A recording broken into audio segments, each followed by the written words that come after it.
que está lá em 2 Coríntios capítulo 11, o apóstolo Paulo diz: o zelo que tenho por vocês é um zelo que vem de Deus. Eu os prometi a um único marido, Cristo, querendo apresentá-los a Ele como uma virgem pura. O que Paulo está dizendo aqui? Paulo está dizendo que o objetivo da minha vida aqui, da sua vida aqui, você está aqui hoje não apenas para cantar uma música, para ouvir uma mensagem. Você não está aqui apenas para isso. Você está aqui para louvar, para adorar, para ouvir uma pregação, para ser edificado, mas você está aqui para ser transformado. Você está aqui porque você, a partir do momento que se rendeu a Cristo, você entrou num processo de mudança, e uma mudança que vai acontecer até o último dia de vida. Todos os dias eu sou desafiado por Deus a mudar, a melhorar no amor, melhorar nos meus relacionamentos, melhorar como pai, melhorar na fé, melhorar no perdão. Preciso perdoar mais. Ou seja, eu preciso me tornar semelhante a Cristo. Esse é o objetivo. Eu preciso entrar numa trilha onde a santidade vai ser algo natural na minha vida. E o que é santidade? Santidade é pensar como Deus pensa, falar como Deus fala, agir como Deus age, amar o que Deus ama, odiar o que Deus odeia. Isso é santidade, é sincronia com Deus e com a sua vontade. É exatamente isso que Paulo está dizendo. O objetivo, Paulo está dizendo, de eu pastorear vocês, de eu escrever essa carta a vocês, é para que pecados sejam abandonados. O objetivo é que quando você se encontrar com Cristo, lá na segunda vinda, você esteja o mais parecido possível com Ele. Você tem abandonado vícios pelo caminho, você tem abandonado ídolos pelo caminho, você deixa a idolatria de lado, pecados de lado, e a cada dia se torna mais puro, porque é assim que nós precisamos nos encontrar com Cristo. Então esse é o objetivo, é por isso que estamos aqui. Esse era o objetivo que Paulo tinha para a igreja de Corinto. Só que qual é a realidade que aquela igreja se encontrava? E qual é a realidade de nossas vidas aqui hoje? A realidade daquela igreja era, Paulo também dizendo: irmãos, não lhes pude falar como a espirituais, mas como a carnais, como a crianças em Cristo. Dei-lhes leite e não alimento sólido, pois vocês não estavam em condições de recebê-lo. De fato, vocês ainda não estão em condições. Então qual é o objetivo? Qual é o padrão? Me tornar semelhante a Cristo, viver uma vida de santidade, ser a cada dia semelhante àquele que me salvou. Esse é o objetivo, esse é o padrão. Eu devo me tornar essa pessoa. Mas qual era a realidade da igreja? Se você ler as duas cartas, você vai ver que a realidade da igreja, como Paulo diz, eu não falo com vocês como se vocês fossem pessoas espirituais, maduras, mas eu falo com vocês como pessoas carnais, mundanas. E aí ele vai acrescentando atitudes e o comportamento daquela igreja. Ele fala, a inveja entre vocês invejam um ao outro, há intrigas, há fofocas, há contendas. Vocês invejam, vocês se acham superiores porque vocês têm determinados dons e vocês acham que esse dom é melhor do que o dom do outro. Vocês brigam. Vocês até elegeram alguns líderes como mais espirituais e como melhores. Dentro da igreja de vocês, alguns dizem, eu prefiro Paulo. Outros dizem, eu prefiro Pedro. E outros dizem, eu prefiro Apolo. Vocês estão muito longe do objetivo. Vocês estão muito longe do padrão. Vocês são pessoas carnais. Vocês deveriam estar recebendo alimento sólido, mas vocês ainda estão recebendo leite. E quem recebe leite, mamadeira, é bebê, é criança. E vocês já estão na igreja, essa igreja de Corinto foi plantada há vários anos, e vocês ainda estão com atitudes de bebês.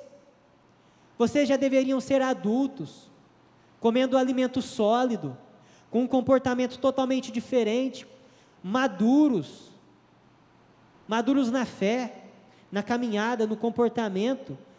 Mas vocês têm comportamento ainda de crianças, de recém-nascidos. Essa era a realidade de Corinto. Qual é a nossa realidade hoje?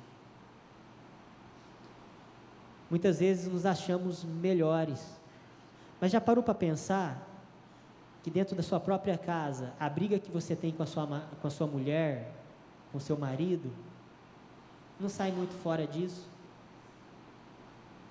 Faz picuinha, fica procurando ali um motivo para ter uma discussão, para cutucar o outro, para ofender o outro, para machucar o outro, competindo quem é melhor, competindo quem ganha mais, às vezes dentro da própria casa, desvalorizando o outro, porque em determinadas áreas o marido talvez não tenha um desempenho como você esperava, e por isso você coloca ele lá embaixo. Isso tudo gera confusão, briga, contendas, isso desgasta emocionalmente, desgasta o casamento. Às vezes dentro do trabalho, atitudes infantis, para tentar prejudicar um colega de trabalho, para tentar puxar o tapete do outro. Paulo está dizendo, esse tipo de atitude é atitude de pessoa carnal. O objetivo, o padrão é Cristo, mas vocês agem como recém-nascidos, vocês agem como recém-convertidos, só que vocês já estão há um bom tempo. A caminhada que você trilhou há 2, 3, 5, 10 anos atrás, hoje era para você ser mestre, hoje era para você estar ensinando, hoje era para você estar liderando, mas você ainda está lá naquelas atitudes mesquinhas, infantis. Paulo tinha um grande problema nas mãos. E qual era o grande problema? A igreja escolheu ser infantil. E qual era o padrão, o modelo? O modelo é Cristo. E Paulo deu tudo de si para fazer com que aquela igreja crescesse. Paulo deu tudo, deu a sua própria vida pelo Evangelho, deu sua própria vida pela obra. Ele amou aqueles irmãos, assim como ele também, através da carta dele, que chega até você, ele mostra que ele ama você, que ele ama eu. E ele não quer que eu e você fiquemos nesse patamar de recém-nascidos, de carnais. Ele quer que eu e você cresça. E tem um texto da segunda carta aos Coríntios, Paulo fala de uma experiência dele, e dentro desse texto que ele fala dele, a gente consegue identificar algumas características de um discípulo maduro, que é onde eu e você devemos chegar. Devemos ser discípulos maduros, seguidores de Cristo, com maturidade. 2 Coríntios, o tema discípulo maduro, é sobre isso que a gente vai conversar hoje. 2 Coríntios capítulo 12, é necessário que eu continue a gloriar-me com isso, ainda que eu não ganhe nada com isso, passarei as visões e revelações do Senhor. Conheço um homem em Cristo que há 14 anos foi arrebatado ao terceiro céu, se foi no corpo ou fora do corpo, não sei, Deus o sabe. Eu sei que esse homem, se no corpo ou fora do corpo, não sei, mas Deus o sabe, foi arrebatado ao paraíso e ouviu coisas indizíveis, coisas que ao homem não é permitido falar. Nesse homem me gloriarei, mas não em mim mesmo, a não ser em minhas fraquezas. Mesmo que eu preferisse gloriar-me, não seria insensato, porque estaria falando a verdade. Evito fazer isso, para que ninguém pense a meu respeito mais do que em mim vê ou de mim ouve, para impedir que eu me exaltasse por causa da grandeza dessas revelações, foi-me dado um espinho na carne, um mensageiro de Satanás para me atormentar. 3 vezes roguei ao Senhor que o tirasse de mim, mas ele me disse: minha graça é suficiente para você, minha graça te basta, pois o meu poder se aperfeiçoa na fraqueza. Portanto, eu me gloriarei ainda mais alegremente em minhas fraquezas, para que o poder de Cristo repouse em mim. Por isso, por amor de Cristo, regozijo-me nas fraquezas, nos insultos, nas necessidades, nas perseguições, nas angústias, pois quando sou fraco, é que sou forte. Esse texto, Paulo está falando de uma experiência que ele teve, de revelações que ele teve, está falando dele. E esse texto mostra algumas características de um discípulo maduro. E Paulo era um discípulo maduro. Ele conseguiu trilhar o caminho para chegar na maturidade. E nós vemos na vida dele algumas características, 4 características. E essas 4 características podem ou não estar presentes hoje na minha e na sua vida. E eu quero convidar você agora para fechar os seus olhos e pedir para Deus falar com você. Fala: Senhor, ministra ao meu coração. O objetivo é que eu seja semelhante a Cristo, mas a realidade da minha vida hoje está muito aquém. A realidade está muito aquém. Então, que a Tua palavra hoje faça algo novo, que a Tua palavra me transforme, que a Tua palavra venha ao meu encontro e opere tudo aquilo que o Senhor deseja operar em minha vida. Senhor, precisamos da Tua graça, da Tua misericórdia, em nome de Jesus. Amém e amém. Fala para a pessoa que está do seu lado, Deus vai falar com você aqui hoje. Dentro desse texto, qual é a primeira característica que eu vejo de um discípulo maduro? É a cautela. Cautela. Paulo era cauteloso. Cauteloso com o quê? Com as suas revelações, com as revelações, com as suas experiências religiosas. A gente percebe de forma muito clara que ele está falando dele, de revelações grandiosas que ele teve, de visões que ele teve. E qual é a grandeza dessa revelação? Ele fala que ele foi até ao 3º céu. O que significa na Bíblia 3º céu? A ideia é a seguinte: esse céu azul que você vê, ou se você for ali agora, está escuro, esse é o 1º céu. O 1º céu é o céu azul que você consegue contemplar. O 2º céu são os planetas, as estrelas, o universo como um todo. Esse seria o 2º céu. O 3º céu, na Bíblia, é a própria habitação de Deus, é o paraíso, é para lá que nós vamos.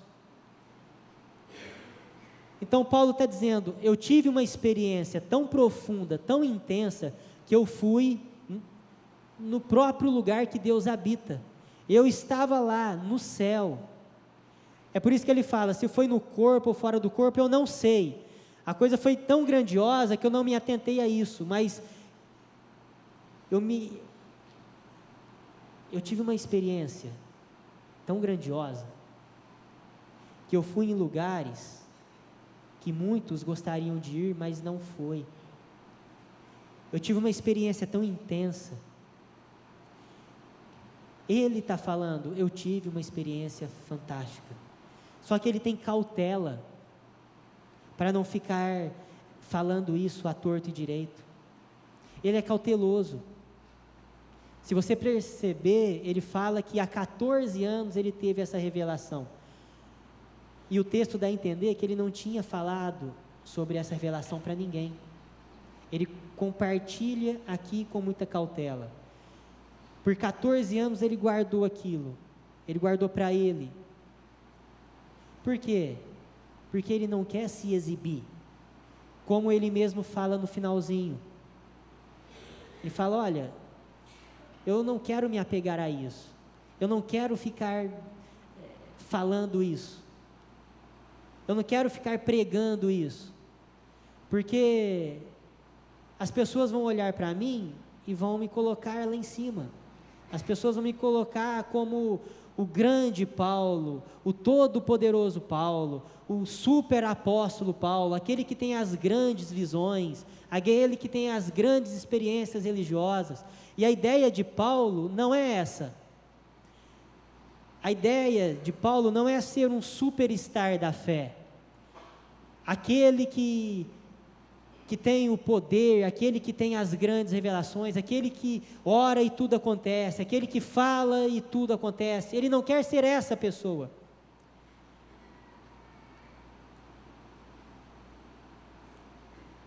Um discípulo maduro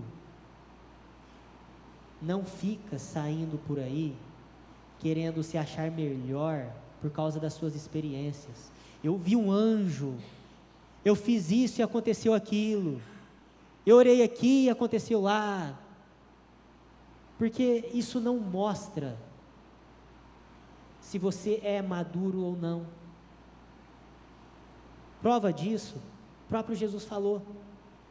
Jesus falou que na consumação dos séculos, as pessoas chegariam diante dele e diriam para ele: expulsei demônios, curei enfermos, preguei a tua palavra, eu fui um excelente pregador na minha geração. As pessoas estavam enfermas, eu orava por elas e elas levantavam, elas eram curadas. Pessoas endemoniadas, eu expulsei os demônios. Jesus, o que Jesus falou? Afasta de mim, vocês só sabem fazer o mal. Porque o bem que era para ser feito, vocês não fizeram. Tudo isso que vocês estão arrotando, essas experiências religiosas, visões, revelações, porque o seu dom é melhor do que o dele, você tem um determinado dom, para que as pessoas fiquem colocando holofote em você, isso tudo não significa nada. Porque quando era para você amar aquele que estava precisando, você não amou. Porque o preso que era para você visitar, você não visitou. Aquele que estava passando fome, você não alimentou. Aquele que estava pobre, nu, perdido, você não foi ao encontro dele. Todas essas experiências religiosas que vocês estão arrotando, curei enfermos, expulsei demônios, e aqui eu sou poderoso, sou poderosa, isso tudo era para ter o holofote em vocês mesmos. Era para vocês ganharem prestígio. Mas eu não conheço vocês. É por isso que Paulo tem muita cautela. É por isso que Paulo, ele é muito humilde.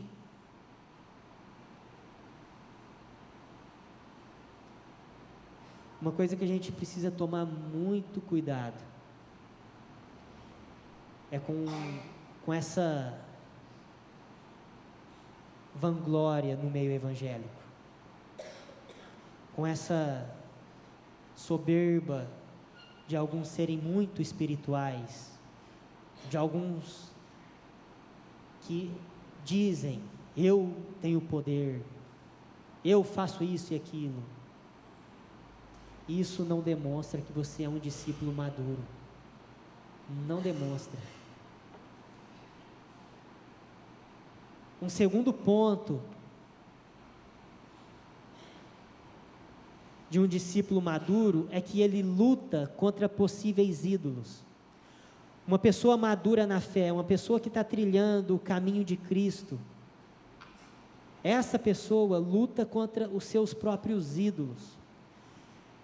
Paulo, ele diz: para impedir que eu me exaltasse por causa da grandeza dessas revelações, foi-me dado um espinho na carne, um mensageiro de Satanás para me atormentar. Ele teve grandes revelações, grandes visões, coisas grandiosas que nenhum ser humano teve. Só que ele diz, para que eu não me achasse, foi-me dado uma tribulação, foi-me dado um espinho na carne, para que eu não me exaltasse. E é interessante que o exaltar aqui traz a ideia de construir sobre. Ou seja, Paulo está dizendo, eu tinha uma revelação grandiosa e eu tinha tudo para construir sobre essa revelação o meu ministério. Construir sobre essas experiências o meu ministério, a minha vida. O exaltar aqui traz essa ideia. Eu construir a minha vida sobre algo que é bom, é bênção de Deus. Aquelas revelações foram dadas por Deus, aquelas revelações edificaram ele, abençoaram ele, mas ele está dizendo, eu não quis construir o meu ministério eu não quis que a base da minha vida, do meu ministério, fosse a minha experiência religiosa, porque isso poderia subir para a minha cabeça. Eu prego muito, e isso pode subir para a minha cabeça. Eu prego muito bem, isso pode subir para a minha cabeça. Isso vai ser uma pedra de tropeço para mim. Ele poderia fazer daquelas visões um ídolo, um Deus na vida dele. Ele poderia idolatrar a sua própria experiência religiosa e deixar Deus de lado, se orgulhar, achando que não precisava mais de Deus. É isso que as pessoas fazem hoje, com dinheiro. As pessoas constroem a sua vida e colocam o alicerce, o dinheiro. E elas acham que o dinheiro vai sustentar a vida delas. As pessoas hoje constroem a sua vida na sua carreira profissional. A pessoa faz uma faculdade, se forma, faz um mestrado, um doutorado, vai crescendo, tem fama, prestígio, e ela constrói a sua carreira, a sua vida, os seus relacionamentos nisso, nessa fama, nesse status. E quando isso acabar? E quando o dinheiro não resolver o seu problema? Pessoas que constroem a sua vida, os seus relacionamentos baseado no sexo. O sexo se torna um ídolo, o sexo se torna um Deus. Não é mais Cristo quem dirige a vida de algumas pessoas. O que dirige a vida de algumas pessoas é o dinheiro, é o trabalho, é o status, é o sexo. E eu vivo em torno disso. Eu vivo para isso. E o que Paulo está dizendo, eu não quis construir a minha vida em cima de nada limitado, de nada temporal, de nada que pode ser destruído pelo tempo. Eu edifico a minha vida, eu construo a minha vida, e o alicerce é Cristo. Todas as outras coisas vão me levar à ruína. Uma hora a minha vida desaba. Por exemplo, um casamento que acabou por causa de adultério. O sexo não estava bom no casamento, mas o sexo era um ídolo. O sexo era um Deus. A vida estava baseada em torno do prazer sexual. Buscou fora. Acabou com o casamento. Acabou com o emocional dos filhos. Acabou com a família. E Paulo está falando, não trilhem esse caminho. Não trilhem esse caminho. E aí ele colocou,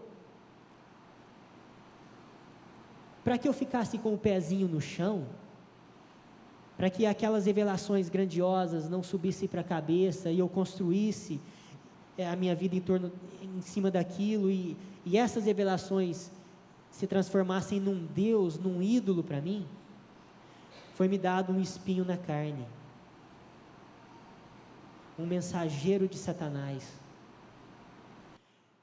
para que diariamente eu fosse lembrado de que eu não sou tudo isso, para que diariamente eu fosse lembrado de que eu sou limitado, eu sou carente, eu sou fraco e eu preciso da graça. Agora, o que é esse espinho na carne? Os estudiosos dão duas opções. Uma das opções era uma enfermidade nos olhos, que Paulo talvez tivesse uma enfermidade nos olhos e aquilo estava prejudicando muito ele.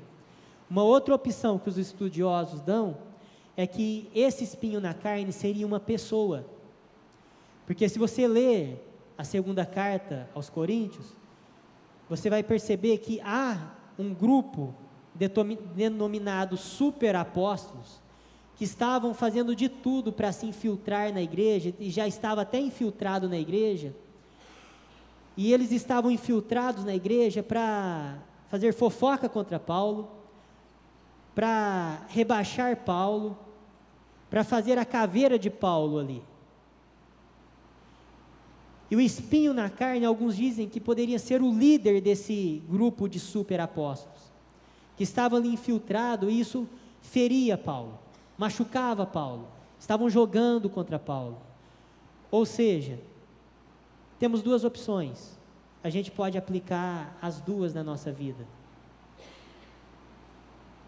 Talvez o seu espinho na carne seja uma enfermidade, talvez o seu espinho na carne seja uma pessoa,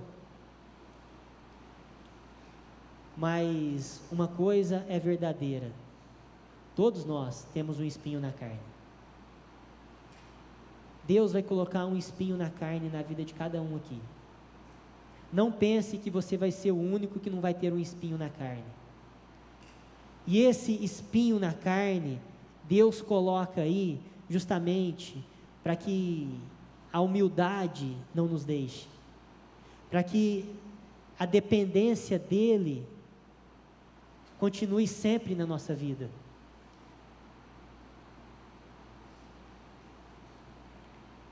Entrando para o terceiro ponto, que está ligado, o discípulo maduro sabe lidar com o não, está extremamente ligado com o espinho na carne, porque Paulo fala, por 3 vezes eu roguei, por 3 vezes eu orei, tira esse espinho da minha vida, tira essa tribulação da minha vida. Eu sei que ele veio para manter o meu pé no chão, para que eu continuasse humilde, para que o orgulho não fosse para minha cabeça e eu me achasse. Eu sei que essa é a finalidade dele, mas está doendo, tira esse espinho da minha carne. Ele roga por 3 vezes, mas Deus disse, minha graça é suficiente para você, pois o meu poder se aperfeiçoa na fraqueza. Deus diz não, e o discípulo maduro tem que aprender a lidar com o não. O discípulo maduro tem cautela nas suas experiências religiosas, o discípulo maduro luta contra seus ídolos, para não fazer da sua experiência religiosa um ídolo, para não fazer de tudo que está ao seu redor um Deus na sua vida. E para que isso não aconteça, para que você não coloque ídolos na sua vida, para que você não forme deuses para você mesmo, Ele te dá um espinho na carne. Só que dói. E aí você ora, Senhor, livra-me desse espinho, livra-me dessa adversidade. Foi o que Paulo fez. E Deus falou não. Paulo orou por 3 vezes, está doendo. E Deus falou, não, você vai continuar com esse espinho.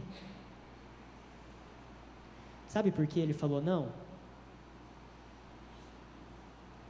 pelo mesmo motivo que você fala não para o seu filho. Quando seu filho está desse tamanho, se você falar sim para tudo, quando ele chegar na escola, ele vai bater na professora. Se você falar sim para tudo, quando ele chegar aos seus 20, 30 anos, ele vai ter problema. O não faz parte do aprendizado, o não faz parte do crescimento. Se você quer que o seu filho se torne um adulto maduro, um adulto emocionalmente bem, sadio, você precisa falar não para ele. Ele vai chorar, ele não vai gostar, ele vai espernear, mas quando ele chegar na fase adulta, ele vai saber lidar com as frustrações, com os problemas, porque ele aprendeu a ouvir não desde cedo. Quando uma porta se fechar aqui, ele vai saber lidar com aquele não, porque portas se fecharam quando ele tinha 2, 3, 4, 5, 6 anos. Ele ouviu não aqui. O problema é que hoje ninguém sabe falar não dentro de casa. O problema é que uma criança de 2, 3 anos quer só ouvir sim, e o problema é que os pais só falam sim. E é por isso que as famílias estão hoje como estão, porque não sabem dizer não.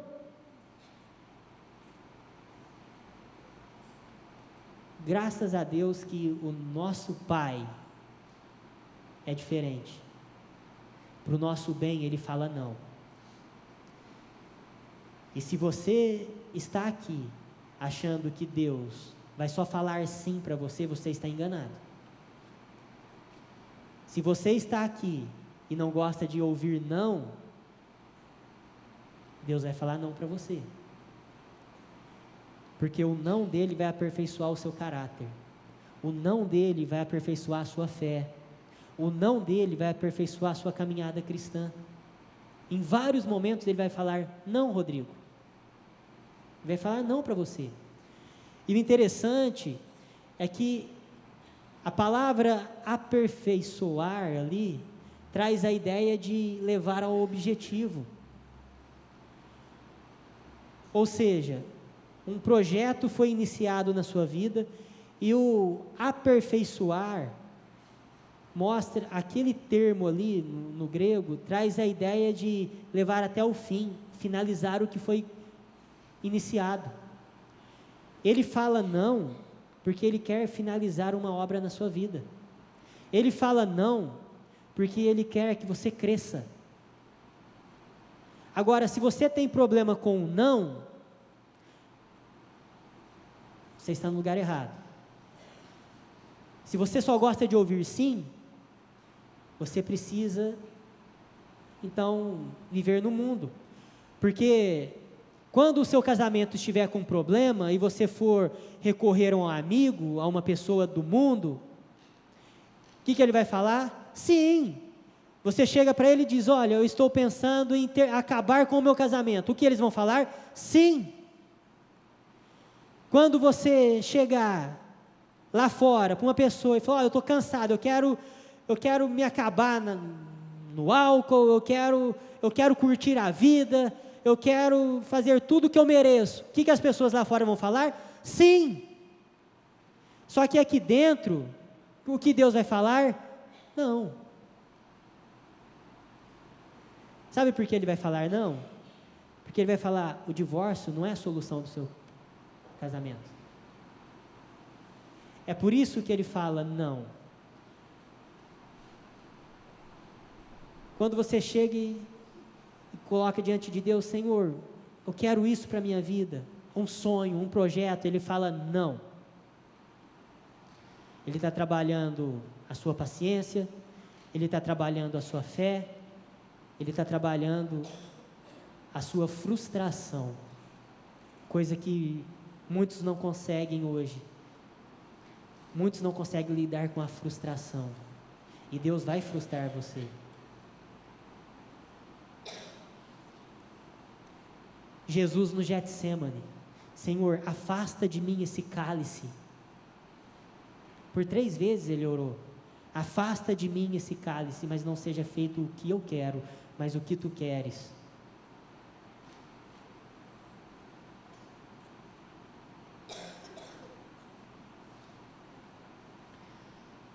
Aí você fala, poxa, mas esse espinho na carne está doendo. E às vezes o que vem à mente, o espinho na carne, é uma pessoa muito próxima. Uma pessoa muito próxima. Talvez esse espinho na carne seja uma enfermidade. E talvez Deus vai falar, você vai até o último dia de vida com essa enfermidade.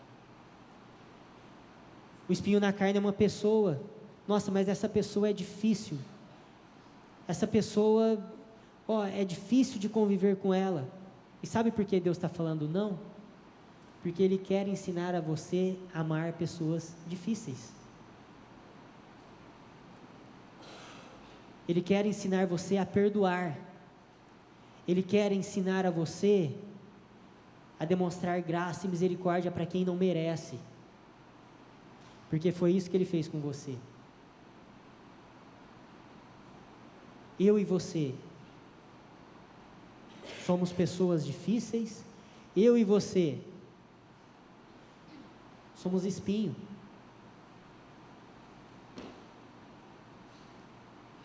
Por que Jesus enfrentou uma coroa de espinho? Por mim e por você. Por que Cristo enfrentou aquela cruz? Por mim e por você. Eu e você, como pecadores, o que nós oferecemos para Ele foram espinhos. O que eu e você, como pecadores, colocamos para Ele foi uma cruz.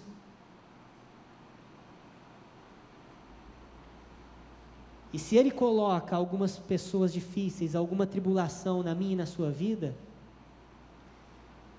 é para que eu me torne semelhante a Ele. E a minha obediência depende da quarta característica. Um discípulo maduro age por amor a Cristo.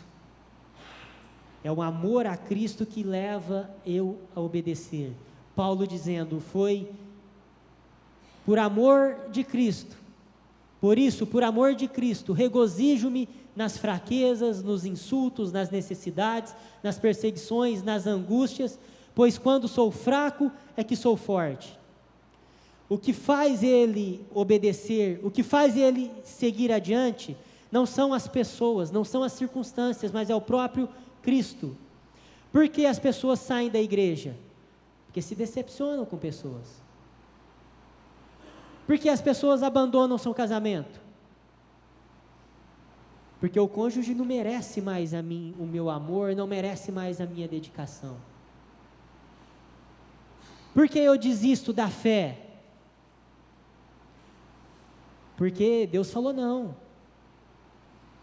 Porque eu tinha uma expectativa de um milagre acontecer na minha vida e esse milagre não foi suprido. Esse milagre não veio. Então, por causa disso, eu vou abandonar Deus.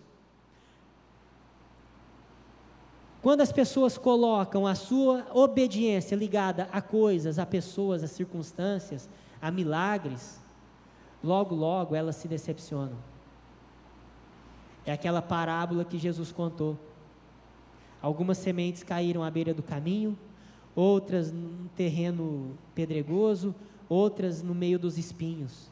Essas pessoas logo abandonam. Mas aquela que caiu em solo fértil, o amor de Cristo brotou no coração daquelas pessoas e elas não abandonam, e elas permanecem. Aí a pergunta que eu faço para você é: a sua obediência, a sua dedicação, você está aqui hoje por amor de Cristo ou por qualquer outra coisa? Se for por qualquer outra coisa, você precisa acender uma luzinha aí de perigo. Porque se for qualquer outra coisa, logo, logo tira você daqui. Porque essa outra coisa vai decepcionar e frustrar você. Mas se você entendeu o amor de Cristo por você, e é por Ele que você vem aqui, você nunca vai abandonar a fé. Você nunca vai abandonar a igreja. Paulo, e a gente já vai encerrar. Paulo enfrentou açoites, ele foi apedrejado, ele enfrentou naufrágios, perseguições, foi colocado numa cadeia, todo ensanguentado. Por que ele continuou? Por que Paulo continuou e não desistiu? Você continuaria vindo à igreja, persistindo na fé, se ao chegar ali você recebesse uma pedrada, se por ser cristão você fosse açoitado, se por ser cristão você fosse apedrejado, se por ser cristão você fosse lixado, a sua casa fosse incendiada por você ser cristão, algumas coisas desse tipo, você continuaria? Paulo continuou. Ele poderia ter dito: olha, essa igreja está me dando muito trabalho. Esses irmãos de Corinto, olha, não aguento mais, manda outro pastor para lá. Mas ele não fez isso. Ele não fez isso. E o segredo da perseverança é por amor de Cristo. É pelo amor de Cristo que você vai ser paciente e vai dar mais uma chance para o seu marido, para a sua esposa. É pelo amor de Cristo que você vai dar mais uma chance para o seu filho, que tem te dado muita dor de cabeça e tem feito você chorar. É por amor de Cristo que você vai chegar naquela pessoa que te maltratou, que te ofendeu, e você vai dizer: eu te perdoo. É por amor de Cristo que você vai fazer tudo isso, não por causa das pessoas. Eu quero encerrar com um texto. O amor de Cristo é a nossa motivação. Os judeus pedem sinais miraculosos e os gregos procuram sabedoria. Nós, porém, pregamos a Cristo crucificado, o qual, de fato, é escândalo para os judeus e loucura para os gentios, mas para os que foram chamados, tanto judeus quanto gregos, Cristo é o poder de Deus e a sabedoria de Deus. O que Paulo está dizendo? Para as pessoas lá fora, a cruz de Cristo era fraqueza. Ver Cristo pregado na cruz, para os judeus, para os gregos, aquilo era loucura, era fraqueza. Aquele homem é um homem fraco que foi crucificado. Mas para a igreja, para eu e para você, a cruz de Cristo é o poder de Deus. Paulo falou que quando ele é fraco, aí que ele é forte. O mundo diz: a cruz de Cristo é a fraqueza, mas a Bíblia diz: a cruz de Cristo é o poder. Cristo se humilhou, Cristo se fez homem, Cristo se fez fraco, ao ponto de ser açoitado, de colocarem uma coroa de espinhos na sua cabeça. Ele não revidou, ele se fez fraco, foi pregado numa cruz, porque ele sabia que ao passo, no momento que ele se fizesse fraco, o poder de Deus o exaltaria e o tornaria forte. Ele morreu naquela cruz, mas ao terceiro dia ele ressuscitou. A cruz demonstrava fraqueza, mas no domingo ele mostrou todo o seu poder, o poder sobre a morte, o poder sobre o pecado, o poder sobre Satanás. Aquilo que aparentemente demonstrava a fraqueza de Cristo, se revelou sendo o poder de Deus, para a minha salvação e para a sua salvação. Então tudo aquilo que Ele pede para você fazer, Ele fez. Ele fala: seja fraco, para ser forte. Porque Ele se tornou fraco, para salvar eu e você. E eu vou falar uma coisa: se você tem hoje uma caminhada cristã com experiências maravilhosas, com testemunhos lindos, tudo isso aconteceu na sua vida graças à obra de Cristo e à cruz dele. Se você está aqui hoje, e se você hoje é alguma pessoa cheia de fé, de esperança, se você é uma pessoa que ama, se você é uma pessoa que perdoa, se você é uma pessoa fiel, que persevera, tudo isso que você é hoje, não é porque você é bom ou porque você é boa. Não é porque você é um crente nota 10. O que você é hoje é fruto da obra de Cristo na sua vida. É graça dele, é mérito dele, é honra dele. É isso que Paulo está tentando dizer. É isso que Paulo está tentando dizer. Então, como eu sei que eu sou um discípulo maduro? Eu não fico arrotando as minhas experiências religiosas para demonstrar que eu sou muito bom, às vezes até melhor do que o outro. Como eu sei que eu tenho uma característica de discípulo maduro? Eu luto contra os ídolos que tentam entrar no meu coração. Porque é muito fácil olhar para a igreja católica e falar, olha lá, são idólatras, porque tem santos, tem imagens. Nós também somos idólatras. Nós construímos deuses no nosso coração e precisamos lutar com eles, contra eles, porque isso demonstra maturidade. Seja qual for o ídolo que está tentando, a idolatria que você tem colocado no seu coração, lute contra ela. Isso é característica de um discípulo maduro. Um discípulo maduro sabe ouvir não. Quando o discípulo maduro ouve não, ele não é uma criança mimada. Quando você fala não para uma criança, ela se joga no chão, esperneia, faz birra. Isso não cabe na vida de um discípulo, porque ele sabe lidar com o não. E o discípulo maduro faz tudo isso, coloca tudo isso em prática por amor de Cristo. E no final, é o amor de Cristo que leva você a fazer isso.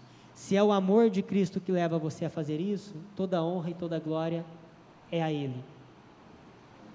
Eu não posso chegar aqui e falar, nossa, se hoje o culto foi abençoado, foi por minha causa. Você não pode chegar, se hoje alguma coisa aconteceu, foi por minha causa, porque eu sou bom. Não, se alguma coisa boa aconteceu, a honra é para Ele, a glória é para Ele. E se você foi edificado aqui hoje, toda a honra e toda a glória é para Ele. E nós vamos nos levantar agora, e nós vamos encerrar esse culto dizendo, a bênção desse culto, a unção que foi derramada nesse culto, tudo que Deus operou nesse culto, a glória é para Ele mesmo.